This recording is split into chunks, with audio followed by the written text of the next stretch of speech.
Fidèles téléspectateurs, bonjour. Que la paix de Dieu qui surpasse tout ce que l'on peut imaginer garde vos cœurs et vos pensées dans le Christ. Je vous souhaite la bienvenue à votre émission dominicale, le jour du Seigneur. Et d'emblée, je vous rappelle que Dieu est la source de notre bonheur. Ce bonheur qui s'accomplit pas maintenant, mais à l'accomplissement du temps, c'est-à-dire au terme de notre espérance. Et saint Augustin de dire que personne ne peut aimer le Christ et redouter sa venue. Pour l'heure, nous sommes en service sur la terre. Il s'agit d'un service exigeant, certes, mais la collecte de ce 33e dimanche du temps ordinaire nous confie que c'est un bonheur durable et profond que de servir le Créateur de tout. De la génération Névert, l'abbé Pierre Dany Keita, originaire du village d'Oussounkoura, dans le vaste territoire du Bas-Domba, est ordonné prêtre le 14 avril 1985. Il est le deuxième prêtre du diocèse de Tambacounda, après l'abbé Théophile Bono.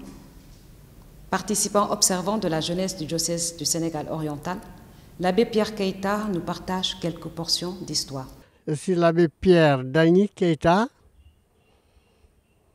né vers 1955. J'ai été ordonné en 1985, 14 avril. Je suis le deuxième prêtre du diocèse après l'abbé Théo. Tambacounda, c'était vraiment une mission en défrichement. Ouais. Ça veut dire qu'il n'y avait pas de communauté bien constituée, n'est-ce pas? C'est au moment où on s'attelait à construire des communautés chrétiennes. On venait des villages, principalement, même de la Guinée. Et je me souviens, les premiers maçons chrétiens qui ont construit la mission même, c'était des Guinéens. Alors nous étions comme petits séminaires, les premiers pratiquement. Frontalières de la Guinée-Conakry et habitant les collines par la force des choses, les communautés de Kédougou et Salémata ont donné à l'église de Tambacounda les toutes premières vocations sacerdotales. Ces peuples du Bas-Domba ont développé une stratégie des hauteurs et une large vision qui étale la toile de la fraternité jusqu'en Guinée-Conakry. Nos frontières avec la Guinée-Conakry, notamment Kédougou, Salémata. Moi, je suis de Kédougou. Je suis natif de Kédougou. Je suis du Nyokolo. Tanda Bandé du Nyokolo. Donc, les frontières sont poreuses. On ne traversait pas de frontières pratiquement. Les populations viennent au Sénégal ou alors celles du Sénégal vont en Guinée. Donc on est un même peuple. La joie des collines, c'est que nous avons la stratégie, la vision. Quand tu es à Échoir, tu vois la Guinée.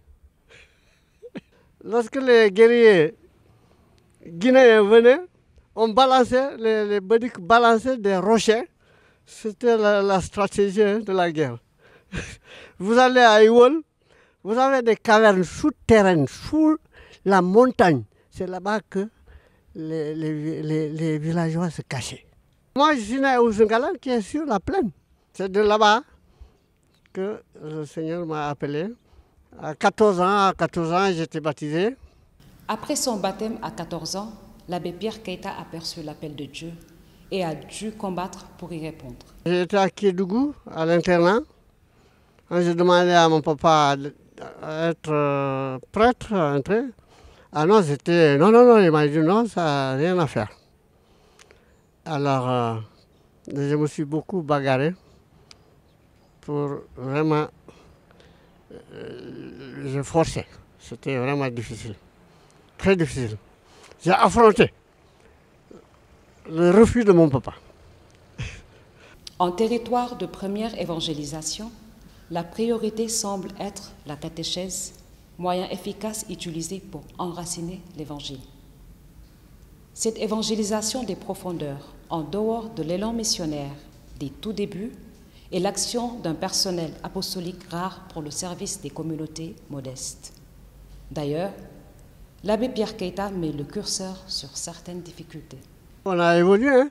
Les communautés ont évolué, ont pris de l'ampleur, mais l'évangélisation en profondeur reste encore à faire.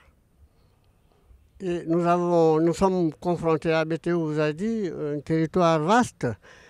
Notre diocèse constitue un tiers du territoire national, vous imaginez, avec une poignée de prêtres, une poignée de catéchistes, avec des populations extrêmement pauvres. Vous imaginez que nous avons remplacé des missionnaires qui avaient les moyens, qui donnaient tout. Et nous sommes arrivés, et nous avons dit, vous n'êtes pas de vrais prêtres. Les missionnaires, voilà ce qu'ils faisaient. Vous nous trompez. Vous voyez, ça, c'était un grand défi. Mais c'est avec ça. Et jusqu'à nos jours, nous avons des difficultés. Comme je suis responsable de la catéchèse, nos catéchistes, qui sont vieux, ne sont pas forcément remplacés. Le recrutement des catéchistes fait problème. Parce que un catéchiste, il faut lui donner quelque chose. Notre diocèse a la particularité qu'on a des catéchistes dits permanents, pas tous, à qui on doit donner quelque chose. Mais la mission n'a pas les moyens. Nous comptons surtout sur les suicides romains. Hein? Mais ça ne suffit pas. Alors nous travaillons surtout sur le terrain à ce que les communautés chrétiennes nous aident à subvenir aux besoins des catéchistes. C'est très compliqué. Comment faire? Et nos catéchistes sont vieillissants. Malgré le caractère pas facile de la mission, l'abbé Pierre Keita capitalise aujourd'hui 35 ans de ministère sacerdotal et se dit joyeux dans l'annonce de l'Évangile. Il nous fait découvrir un clergé déterminé au milieu de populations de conditions modestes. Annoncer l'Évangile avec ce que j'ai, avec ce que je suis. Ensemble, nous irons jusqu'au bout. L'abbé Bertin Sagna confirme ce propos de l'abbé Pierre Keita. L'abbé Bertin Sagna est chargé de l'organisation du service de la charité dans le diocèse du Levant. Je suis à Caritas Tambacounda comme directeur diocésain. Caritas, pour le rappeler, est un organe de la pastorale sociale de l'Église chargé de rendre visible et de façon concrète la charité du Christ et celle de l'Église. Caritas Tamba s'investit dans plusieurs domaines comme l'agriculture, la santé communautaire avec les activités de nutrition, l'hydraulique villageoise, l'hygiène et l'assainissement, sans oublier l'assistance et le soutien apportés aux nombreux porteurs de micro-projets. Les actions menées par Caritas sont multiples et multiformes, mais je voudrais juste citer quelques-unes, liées notamment à l'agriculture, avec un volet assez important pour nous et dans notre région, à savoir la sécurité alimentaire. Nous excellons également dans le domaine de la santé communautaire, qui est un volet important aussi de notre action, surtout à travers les activités de nutrition, de renforcement de la nutrition, avec les mères et les enfants de la tranche 0,59 mois.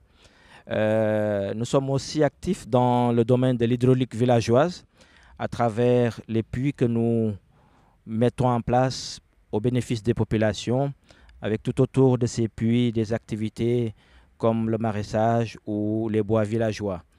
Nous sommes également présents aux côtés des populations dans le secteur de l'hygiène et de l'assainissement. Et naturellement, Caritas est très sollicité en termes d'intervention. Et donc, depuis quelques années, nous avons pu mettre en place un fonds qui nous permet d'accompagner toutes les initiatives économiquement rentables, au bénéfice naturellement des porteurs de micro-projets. Parmi tant et tant de défis en bataille, l'abbé Bertin place un point d'orgue sur celui de la mobilisation des ressources qui permettent d'agir vite et sans recours obligatoire à l'extérieur. Les défis sont immenses et je crois qu'aujourd'hui, le défi qui nous pose le plus de problèmes, j'allais dire, pour ainsi dire, c'est le défi lié à la mobilisation des ressources. Voilà, parce que nous sommes encore dépendants des subventions de nos partenaires et de l'extérieur pour pouvoir agir au niveau local. Et donc, depuis quelques mois, j'allais dire, nous sommes en train de réfléchir en interne pour voir dans la mesure du possible comment mettre des mécanismes de levée de fonds en interne qui nous permettront d'agir vite et sans trop faire recours à l'extérieur. Considérant la pauvreté plurielle, Caritas Tamba continue de s'interroger sur la manière d'affiner son action au bénéfice de l'homme et de son environnement. Est ici convoquée la double notion d'écoute active. Nous sommes très attentifs à ce qui se fait dans la partie,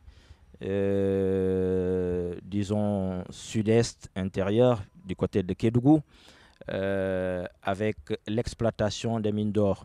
Tout à fait, il y a des aspects positifs, mais à côté de ça aussi, nous sommes attentifs à toute la misère des populations environnantes. Et c'est dans ce sens que nous sommes en train également de réfléchir pour voir concrètement sur quoi pourrait porter notre action pour accompagner les populations, que ce soit en termes de santé, parce qu'il se pose de réels problèmes de santé pour les populations, liés notamment à l'exploitation de l'or, mais aussi à l'utilisation de produits toxiques et nocifs pour les populations. Mais aussi, il y a tout le volet environnemental qui est agressé. Et donc aujourd'hui, je crois que l'action de Caritas dans ce sens est attendue et nous sommes en train de réfléchir dans ce sens. Je crois que très prochainement, nous allons faire des propositions qui seront naturellement validées par les plus hautes autorités de notre diocèse. La joie, elle est réelle. Hein. C'est de se savoir utile à une population qui en attend beaucoup. Nous sommes appelés à, j'allais dire, évangéliser, mais également sensibiliser, animer les populations de l'intérieur. Et cela demande de réelles dispositions, et une capacité d'écoute, mais aussi une capacité d'action. Voilà. Donc, personnellement, je dis, j'éprouve beaucoup de plaisir à être au contact de ces populations, surtout de la zone rurale. La Covid-19 n'a pas entraîné une inaction à Caritas Tamba. Au contraire, la pandémie a soumis les agents à un exercice de résilience. L'abbé Bertin tire toutes les leçons données par cette épreuve mondiale. Ça a été une période assez difficile parce que inattendue. C'est une pandémie, c'est une épreuve inattendue et il fallait faire face. Et y faire face, cela signifiait aussi avoir des moyens de résilience par rapport à la situation. Et donc, nous ne sommes pas restés inactifs. On a continué à travailler, naturellement en prenant les dispositions indiquées par les autorités sanitaires. Et nous avons également pensé que l'action de Caritas était attendue. Et dans ce sens, nous avons aussi apporté notre contribution, si modeste soit-elle, pour appuyer le comité régional de gestion de la pandémie en mettant à leur disposition du matériel et des kits d'hygiène pour une valeur avoisinant à peu près les 9 millions. Plateau avec l'abbé Théophile Bono, co-animé par l'abbé Augustin Nam Cho et l'abbé Jean-Noël Sarr.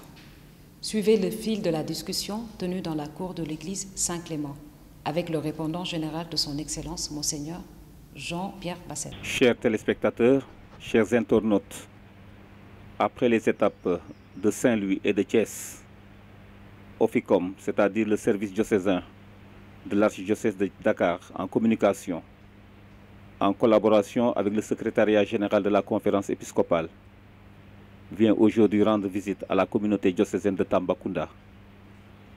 Cette visite, nous le rappelons, entre dans le cadre de dynamiser la Commission nationale des moyens de communication sociale. C'est pourquoi nous saluons et nous remercions l'abbé Jean-Noël Sarr, responsable de la commission de communication au niveau de Tambacounda, qui a coordonné notre visite.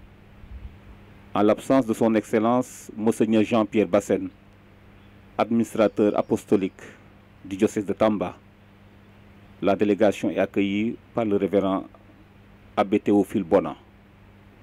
Nous le saluons avec déférence et nous le demandons de se présenter. Merci, monsieur l'abbé. Je m'appelle l'abbé Théophile Bonan, ordonné prêtre le 10 avril 1983 par le nonce Monseigneur Luigi Dossena. Et depuis mon ordination, j'ai exercé d'abord comme directeur du petit séminaire à l'époque, le séminaire Liberman. Voilà, merci beaucoup l'abbé. Alors nous savons tous que le diocèse de Tambacounda n'a pas un pasteur évêque. Le siège est vacant. Et c'est dans ce sens que le pape a nommé son Excellence Monseigneur Jean-Pierre Bassène comme administrateur apostolique. Vu également ses responsabilités au niveau du diocèse de Kolda, il vous a nommé comme interlocuteur. Qu'est-ce que cela signifie? Voilà, tout à fait, monsieur l'abbé. Monseigneur Jean-Noël Diouf a démissionné le 5 août 2017 et le pape a accepté sa démission. À ce moment, j'étais en vacances en Italie. C'est donc de l'Italie que j'ai appris la démission de Monseigneur Jean-Noël Diouf et la nomination de son Excellence Monseigneur Jean-Pierre Bassène, évêque de Kolda, et comme administrateur apostolique du diocèse de Tambacounda. Après sa nomination, son Excellence a effectué un voyage. Je crois qu'il a rencontré Monseigneur Jean-Noël qui était encore là. Et puis bon, de retour de mes vacances, Monseigneur Jean-Pierre est venu en visite ici, en même temps pour confectionner les nominations ou les affectations des prêtres. Il m'a convoqué pour me dire: ah, l'abbé, voilà, la situation est là. Je voudrais que vous soyez mon interlocuteur général au niveau du diocèse de Tamba. La charge que je vous donne n'est pas facile, mais je sais que vous avez déjà exercé cette fonction, non, mais déjà comme vicaire général au temps de Monseigneur Jean-Noël. Et je vous demande vraiment si vous pouvez accepter cette charge. J'avoue que ça a été difficile pour moi. Mais il m'a dit: c'est un service d'église, monsieur l'abbé, je vous prie vraiment de... Voilà. Et donc c'est comme ça que j'ai accepté d'être nommé comme interlocuteur général donc, du diocèse, enfin, de Monseigneur Jean-Pierre Bassène. Depuis ce temps, ça fait déjà bientôt plus de 3 ans maintenant, nous travaillons en collaboration avec lui. En fait, je fais le travail d'un vicaire général. Seulement, bon, un vicaire général, il faut qu'il y ait un évêque. Mais lui-même m'a dit, ah, l'abbé, vous faites le travail d'un vicaire général. Et bon, voilà ce que je fais. Vous voyez, comme ce matin, la célébration de ce matin, c'est lui-même qui devait venir pour présider, n'est-ce pas, cette célébration, mais il a été empêché au dernier moment. Donc il m'a demandé de le remplacer et de présider, n'est-ce pas? C'est ce que nous avons fait ce matin. Et donc voilà un peu mon travail avec l'administration. Très souvent, je travaille et puis bon, de temps en temps, je l'appelle régulièrement pour lui donner la situation du diocèse, des problèmes urgents du diocèse. Nous avons donc une personne qui pourrait bien nous parler du diocèse de Tambacounda. Présentez-nous un peu le diocèse de Tambacounda. Merci l'abbé. Eh bien, le diocèse de Tambacounda comprend l'ancienne région du Sénégal oriental, vaste, vraiment d'un tiers du territoire national. Donc, le diocèse est très vaste, la région de Tambacounda est très vaste. J'espère que nous reviendrons sur les problèmes. Alors, depuis l'érection de Kédougou en région, le diocèse de Tambacounda comprend 2 régions. La région de Tambacounda avec sa capitale régionale, la ville de Tambacounda, et la nouvelle région de Kédougou avec sa capitale régionale, Kédougou. Le nombre de paroisses, le personnel apostolique, pour apprécier un peu l'enjeu de la mission. Nous avons 9 paroisses qui fonctionnent actuellement. Et nous avons 3 doyennés. Le doyenné de Tambaville, qui comprend la paroisse Saint-Clément, là où nous sommes. La paroisse Marie-Reine de l'Univers, là où nous venons de célébrer ce matin la messe. Et la paroisse Saint-Pierre-Claver, un peu sur le plateau. Donc 3 paroisses. Il y a la paroisse communale, que nous appelons la paroisse communale, qui comprend la paroisse de Saint-François-Xavier d'Engen, ensuite la paroisse de Koussanar et la paroisse de Koupentoum, Notre-Dame de l'Espérance. Le 3e doyenné, c'est la paroisse Saint-Joseph de Kédougou et la paroisse Saint-Jean-Baptiste de Salémata. Donc 3 doyennés. En personnel, nous sommes 26 prêtres, les missionnaires y compris. Vous voyez le peu de prêtres que nous sommes. Les religieuses, je parlerai plutôt des congrégations missionnaires qui sont là. Les congrégations masculines, nous en avons 4. Les Spiritains, les Oblats de Marie Immaculée, les Jésuites et les Pères Salésiens de Don Bosco. 4 congrégations. Les congrégations féminines, nous en avons... J'oublie qu'il y a une fondation des moines cisterciens. C'est important. Les congrégations féminines, nous en avons également 4. Les sœurs de Saint-Joseph qui sont les premières arrivées ici. Les filles du Saint-Cœur de Marie. Les sœurs franciscaines missionnaires de Marie. Et les sœurs de la présentation de Marie. Voilà ce que nous avons, disons, comme personnel. Voilà, donc en parlant de la mission, en parlant du personnel, nous pensons également à la politique vocationnelle. Considérant le recrutement tant bien au niveau du séminaire que dans les autres maisons de formation, est-ce qu'il y a de l'espoir? Le diocèse de Tambacounda souffre de manque de personnel missionnaire. La couverture missionnaire plutôt, est très faible. Alors, nous voudrions vraiment redynamiser voilà, la pastorale des vocations. Parce qu'il y en a des vocations, on peut en trouver aussi bien des vocations sacerdotales, religieuses, etc. Je crois que l'abbé Jean-Noël Sarr, qui est le directeur du petit séminaire, peut nous apporter quelque chose là-dessus. Oui, l'abbé. Oui, effectivement, au niveau du diocèse, quand on voit l'étendue de ce diocèse, n'est-ce pas, qui comprend les régions de Tambacounda et de Kédougou.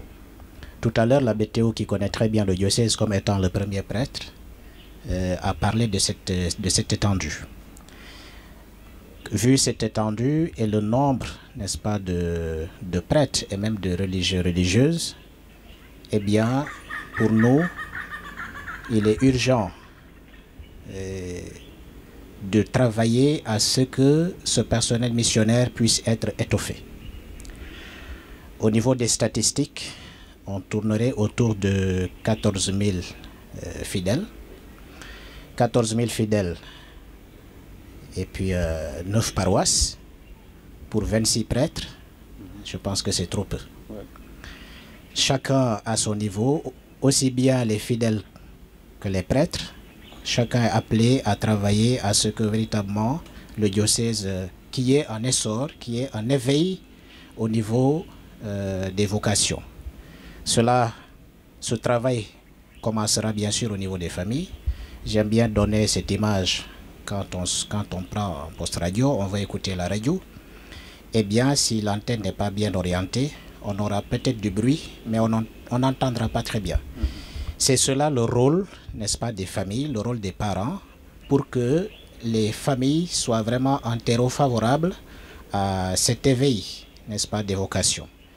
Ensuite viendra le niveau paroissial, où ces vocations seront portées par les paroisses, mais aussi les pasteurs, les prêtres, mais aussi les religieuses qui sont dans les paroisses, qui sont chargées, n'est-ce pas, de les accompagner. Ensuite, les jeunes pourront faire leur choix, soit pour aller au séminaire ou alors au niveau des juvénats. Et au niveau du séminaire, par exemple, de Tamba, vous demandiez tout à l'heure si l'espoir est permis. Effectivement, l'espoir est permis. Cette année, nous avons 16 séminaristes au niveau du diocèse, du petit séminaire, petit et moyen confondus. Au niveau de Niafat, nous en avons 1. Et à Bra, nous avons 3 qui vont prendre la soutane. Cette promotion, d'ailleurs, avoir 3 séminaristes dans une même promotion est assez rare dans ce diocèse. C'est un peu comme si on faisait du goutte à goutte. Ouais. L'espoir est permis, nous travaillons chacun dans son domaine, chacun dans sa paroisse et en ce qui le concerne pour que véritablement le diocèse puisse, dans un avenir proche, en tout cas avoir le personnel missionnaire qui pourra au moins sillonner cette vaste étendue du Sénégal oriental pour que l'évangélisation puisse continuer. Oui, l'abbé, vous avez quelque chose à ajouter par rapport à la vocation? Oui, je crois que ce que l'abbé Jean-Noël vient de le dire, nous sommes tous d'accord et que nous travaillons ensemble pour susciter et évidemment et former nos prêtres.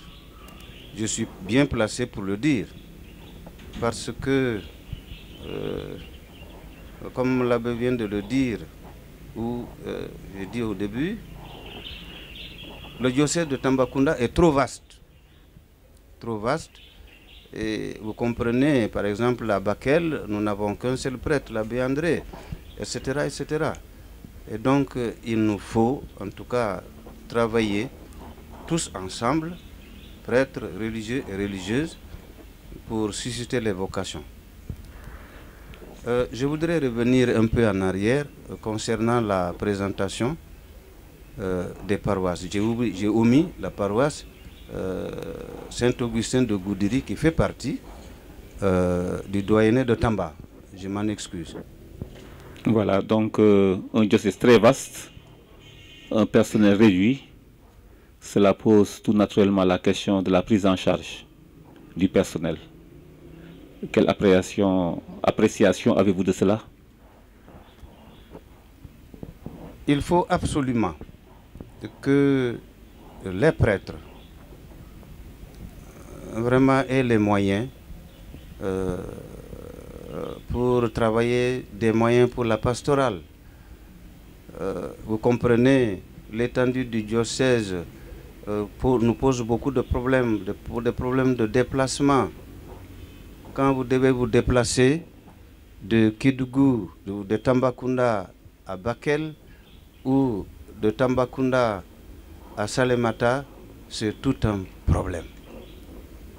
Non seulement les distances sont là, mais aussi les moyens. Nous avons des problèmes de moyens pour assurer notre pastorat. Il nous arrive parfois d'annuler des réunions parce que justement, on n'a pas les moyens pour se déplacer. Et ça, il nous faut travailler par rapport à ça. Est-ce qu'il y a une politique d'autoprise en charge? Monseigneur Jean-Noël, dès le départ, avait mis en place donc, une politique effectivement d'autoprise en charge. Mais vous savez que, bon, Tambacounda, les deux régions de Tambacounda et de Kédougou sont, disons, potentiellement les plus riches du pays. Mais, paradoxalement, les populations sont pauvres. Un diocèse est pauvre quand les paroissiens sont pauvres. La politique est là, mais ce n'est pas facile. Nous y travaillons. Il reste, on a fait beaucoup de choses, mais il reste encore beaucoup à faire sur ce domaine. L'abbé, par rapport comment intégrer ce domaine de l'autoprise en charge dans la formation des séminaristes pour que demain, ils puissent tenir aussi en compte cela? Oui, ce volet de la prise en charge au niveau de ce personnel missionnaire incombe à tous les baptisés, à tous les fidèles.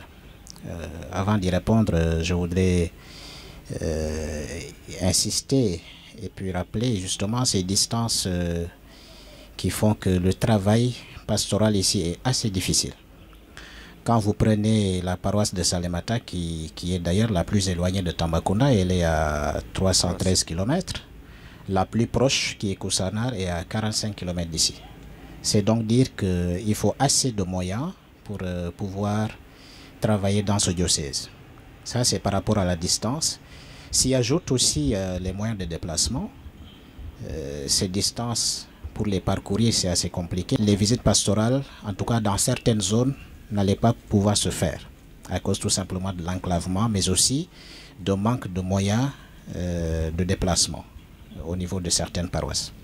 Nous essayons au niveau des paroisses, n'est-ce pas, de susciter et de conscientiser les fidèles pour qu'eux-mêmes prennent conscience de la nécessité de prendre en charge eux-mêmes leur diocèse. Ce diocèse est plus ou moins soutenu par l'extérieur. Quand on voit, n'est-ce pas, le montant de nos quêtes au niveau des paroisses, eh bien, on se rend compte que cela n'est pas suffisant pour prendre en charge ce diocèse. Il serait donc bien qu'au niveau du séminaire, qu'au niveau de la formation, que ces jeunes-là prennent conscience que, en tout cas, ou alors apprennent à travailler de leurs mains pour que demain, n'est-ce pas, une fois en paroisse, qu'ils puissent peut-être subvenir à leurs propres besoins, n'est-ce pas, poursuivre l'exemple de Saint Paul, qui a eu à travailler de ses propres mains et pour ne compter sur personne. Nous essayons un peu de leur inculquer cela à travers certaines activités qui touchent à l'élevage, au maraîchage. Ça, c'est déjà pour mettre dans la tête des pasteurs de demain, n'est-ce pas, cette nécessité d'être créatif, cette nécessité de pouvoir susciter autour d'eux, n'est-ce pas, des activités au niveau des paroissiens, des activités qui pourraient les aider à se prendre en charge. Donc en plus du séminaire, je pense que ça se fait de façon timide certainement dans pas mal de paroisses. Et par rapport à la prise en charge de ce personnel missionnaire toujours, j'ai parlé tout à l'heure des montants des quêtes. Pour ceux qui lisent d'ailleurs la brochure qui est produite par les OPM, eh bien quand on se réfère au montant des quêtes ou à la contribution des diocèses, notre diocèse fait partie de ceux qui donnent moins, s'il n'est pas le dernier d'ailleurs. Bon, cela peut se comprendre eu égard à notre nombre, mais aussi de la pauvreté de nos fidèles. Tamba et Kédougou les fidèles de Tamba et de Kédougou se retrouvent dans une zone qui est vraiment pauvre. Et cela peut se comprendre donc dans leur contribution. Ils font des pièces et des mains pour subvenir à leur paroisse, à leur église, mais c'est encore timide et insuffisant. Par rapport aux messes, qui peuvent toujours aider ce personnel missionnaire à répondre favorablement à l'appel ou alors à rendre service, à visiter les paroisses, à visiter les fidèles, eh bien, il y a nécessité pour ce diocèse de susciter au niveau des chrétiens qu'ils puissent faire assez souvent des demandes de messe. Ce n'est pas une culture chez nous. Dans pas mal de paroisses, les demandes de messe ne sont pas régulières. Or, c'est ce qui nourrit le prêtre. Alors c'est un appel à ce que véritablement nos fidèles puissent prendre cela en haute estime. Cela va de leur foi, mais aussi ce serait un soutien qu'il apporterait à ce personnel missionnaire qui a besoin vraiment d'être soutenu, d'être encouragé, d'être accompagné dans son travail missionnaire. Je crois que le message est bien passé, l'abbé Théo. Oui, tout à fait. Nous y travaillons, n'est-ce pas? Il faut tenir compte aussi de la jeunesse du diocèse. Nous avons célébré les 50 ans d'évangélisation en 2007. Ça fait aujourd'hui peut-être 60 ans d'évangélisation. Il faut tenir compte aussi de la jeunesse des paroisses. C'est des paroisses toutes jeunes qui n'ont pas encore l'expérience de la vie chrétienne, ça c'est important. Et puis, nous avons hérité également une situation que nous n'avons pas voulu. Je veux dire ceci. Les premiers missionnaires ont très bien travaillé. Ils ont effectué le défrichage, non, et tout et tout. Mais eux, à chaque déplacement, ils amenaient des habits, etc., etc. Et donc, certaines communautés qui ont beaucoup reçu ont encore cette mentalité d'assister. Alors, quand nous sommes arrivés, nous, diocésains, le problème est là. Vous n'êtes même pas des prêtres. Les prêtres, ils donnent. Voilà la situation à laquelle nous nous trouvons. Et que nous essayons aussi de faire comprendre aux gens que c'est à vous aujourd'hui de prendre en charge les paroisses, de prendre en charge votre diocèse. Ici, j'ajoute que la majorité des prêtres que nous sommes sont issus des familles pauvres. Des familles pauvres qui attendent du prêtre, au lieu que les familles nous aident, c'est nous les prêtres qui essayons d'aider, n'est-ce pas, nos familles. Ce qui n'est pas facile. Alors voilà un peu la situation. Mais je pense qu'à l'avenir, progressivement, nous y arriverons. Et je dis que le diocèse de Tamba est un diocèse d'avenir. nous travaillons. Comme je l'ai dit tantôt, beaucoup a été fait avec les missionnaires et aujourd'hui également, mais il reste encore beaucoup à faire. Vous êtes le premier prêtre du diocèse de Tambacounda. C'est une chance de vous avoir ici à Tambacounda. Et c'est l'occasion peut-être de vous demander un peu l'histoire de votre vocation. Merci l'abbé. Je crois que le Seigneur m'a appelé tôt, je veux dire même très tôt, à devenir prêtre. Je me souviens, un beau matin avec mon papa, nous allions au champ. Et je lui ai dit, mais papa, moi je voudrais devenir prêtre. Mon papa n'a pas répondu. Parce qu'il s'est dit, mais quand même, à cet âge-là, est-ce que j'avais même 8 ans? Il n'a pas répondu. On a continué le chemin et puis je ne lui ai rien dit. Il s'est dit certainement que, mais qui lui a mis dans sa tête là de devenir prêtre? Il connaissait les prêtres et ce n'était que des blancs. Alors moi, prêtre noir, qu'est-ce que ça pouvait signifier pour lui? Et puis, au fil des années, je suis rentré au petit séminaire, la formation et tout, jusqu'à l'ordination sacerdotale le 10 avril 1983. À la cathédrale de Marie-Reine, là où nous avons célébré, n'est-ce pas, la messe. Il a donné un témoignage que tout le monde a applaudi. Il a dit ceci: il y a longtemps qu'il m'a demandé qu'il voulait devenir prêtre. Mais moi, je n'y croyais pas. Je pensais que c'était des histoires d'enfants, etc., etc. Et puis, bon, voilà. C'est vrai, je suis le premier prêtre du diocèse et en même temps, le premier prêtre de l'ethnie Basseri, aussi bien en Guinée qu'au Sénégal. En Guinée, je suis très connu. Et quand je vais là-bas, c'est la joie, et tout et tout. Voilà. Est-ce qu'il y a beaucoup de chrétiens dans l'ethnie Bassari? Bon, je crois qu'aujourd'hui, il y en a. Il y en a.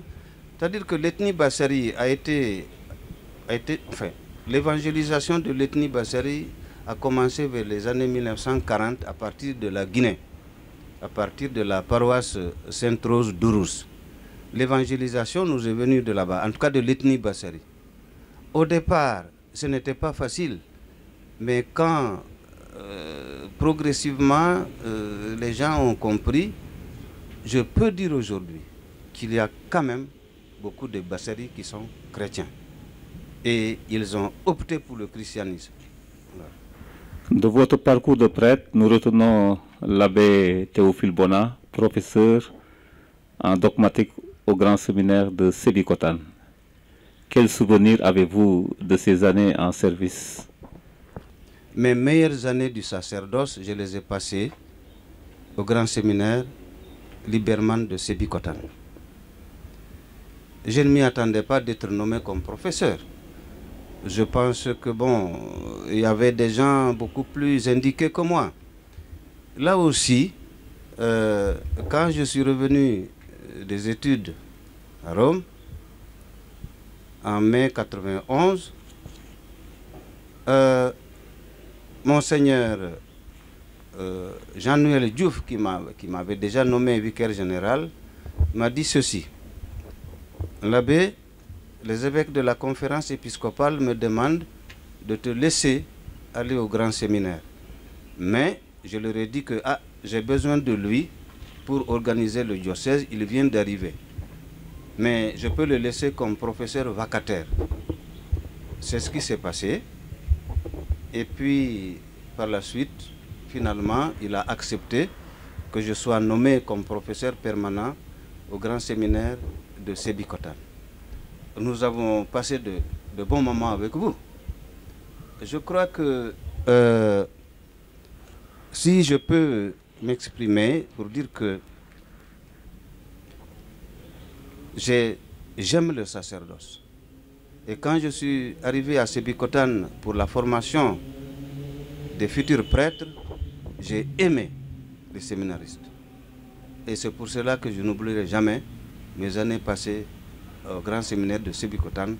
Vous le savez que j'étais très heureux, très épanoui, en vous voyant vous-même très heureux et très épanoui. Une anecdote du grand séminaire? Oh, bon, il y a eu tellement d'anecdotes. Bon, j'étais responsable, n'est-ce pas, de la commission sport et loisirs. Et puis,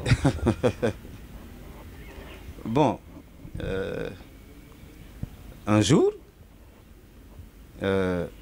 après le couvre-feu, j'étais au bâtiment D, au fond là-bas. Après le couvre-feu, des séminaristes étaient encore en train de bavarder là-haut. Mais je ne savais pas, je ne pouvais pas localiser où se trouvait, d'où venait. Alors je sors de ma chambre pour voir d'où sortait le bruit. Je n'arrivais pas. Ensuite, j'ai réussi quand même à localiser. Et j'entre là-bas, je tape à la porte. Les séminaristes pensaient que c'était un des leurs. J'ouvre, ils étaient là. Alors, pendant un bon moment, nous sommes restés en train de nous regarder. Le silence entre les séminaristes et moi-même était lourd, mais plein de messages. J'ai convoqué le séminariste qui appartenait, enfin qui habitait dans cette chambre et qui avait invité ses camarades. Je lui ai dit, à 5 h du matin, tu viens me voir dans mon bureau. Et comme je me lève très tôt, le séminariste est venu. Il m'a dit, l'abbé, pardon. Et j'ai compris. Et puis, voilà, nous avons continué et il n'a plus recommencé à faire du bruit là-haut. Je pouvais raconter d'autres anecdotes, mais ça m'avait marqué et il est devenu prêtre. Merci, merci. Alors, je reviens par rapport à la vacance du siège épiscopal. Oui. Comment la communauté vit cette situation? C'est difficile. Quand vous n'avez pas d'évêque à la tête de votre diocèse, vous voyez, voilà, c'est difficile. Mais nous vivons cette situation vraiment dans la foi. Et tous les dimanches, nous avons confectionné une prière pour notre futur évêque. Nous récitons cette prière-là, demandant au Seigneur Jésus de nous envoyer un pasteur selon son cœur pour qu'il puisse continuer l'œuvre d'évangélisation dans ce diocèse. Nous attendons, mais dans l'espérance. Et nous savons qu'un jour, le Seigneur va nous donner un pasteur selon son cœur. Voilà. Révérend, nous vous remercions pour cette interview que vous venez de nous accorder. Merci beaucoup. Aujourd'hui est célébrée la 4e journée mondiale des pauvres. Dans un message donné à Rome le 13 juin dernier, le pape François emprunte un extrait du livre de Ben Sirac le Sage qui ordonne ceci à tout humain. Tends ta main aux pauvres. Abbé Alphonse Biramdour, vicaire épiscopal du service dans l'archidiocèse de Dakar, se fait l'écho de ce message. Il encourage chacun et tous à s'approprier les œuvres de miséricorde corporelle. Chers frères et sœurs, amis croyants, hommes et femmes de bonne volonté, au lendemain de l'année de la miséricorde, le pape François a décrété l'année internationale des pauvres. En décrétant cette année pour les pauvres, le pape François invite tout un chacun à tendre la main aux pauvres. Le thème de cette 4e année d'ailleurs a comme soubassement cette phrase de Ben Sira le Sage qui enjoignait le peuple de tendre la main aux pauvres. Nous l'avons en Siracide 7, verset 32. Tendre la main aux pauvres. Il s'agit pour nous de pouvoir être la main de Dieu pour nos frères et sœurs les plus démunis. Et le pape nous rappelle justement que pendant cette période de pandémie où tout le monde a été si éprouvé par la maladie, au point de vue de notre foi, de notre spiritualité, au point de vue de notre économie, au point de vue tout simplement de notre vie, où nous avons été tous bousculés, il est encore plus urgent pour nous de pouvoir réinventer les manières et les gestes pour tendre la main aux pauvres. Oui, chaque rencontre, dit le pape, avec une personne en situation de pauvreté, nous provoque et nous interroge. Comment contribuer à éliminer ou du moins à soulager sa marginalisation et sa souffrance? Comment contribuer à faire en sorte que dans sa pauvreté spirituelle, nous puissions être la main secourable de Dieu que nous tendons à notre prochain. Et comme la miséricorde est la corde que Dieu tend aux miséreux, nous sommes appelés et interpellés à aider les autres dans ces situations de pauvreté et de difficulté. Il est donc, en cette année dédiée à l'Esprit Saint, plus que nécessaire d'être poussé par cet élan missionnaire que l'Esprit nous donne pour aller vers les autres et leur apporter la joie de vivre. Comment? Eh bien, en participant aux œuvres de charité et aux œuvres de miséricorde corporelle, tel que cela est indiqué en Matthieu 25. J'avais faim, j'avais soif, j'étais prisonnier, j'étais malade et vous m'avez soutenu. Nous appelons tous les hommes de bonne volonté, toutes les femmes de bonne volonté, tous les croyants à s'unir et à aider à lutter contre la pauvreté. Et dans notre diocèse, nous savons que la Caritas travaille d'arrache-pied pour que justement la résilience puisse être constatée et que nous puissions ensemble éradiquer la pauvreté.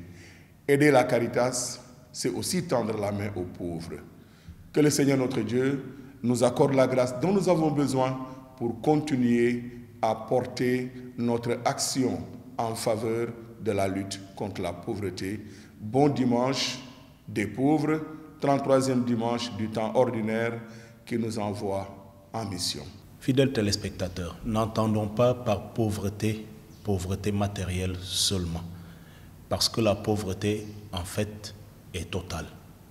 Oui, pour beaucoup, elle est matérielle, mais pour d'autres, elle est morale, intellectuelle, spirituelle et ou physique. En vrai, la richesse n'est pas d'abord matérielle. La richesse est dans l'essentiel intérieur, immatériel, invisible à l'œil nu. Que le Seigneur nous délivre du charme trompeur et de la beauté qui s'évanouit. Que le Seigneur nous éloigne de la tranquillité de surface qu'offre l'assoupissement spirituel, produit de l'œuvre des ténèbres. Que le Saint-Esprit nous inspire la crainte de Dieu, cette obéissance de la foi qui marche avec la louange et la bénédiction. Bon dimanche et bonne semaine.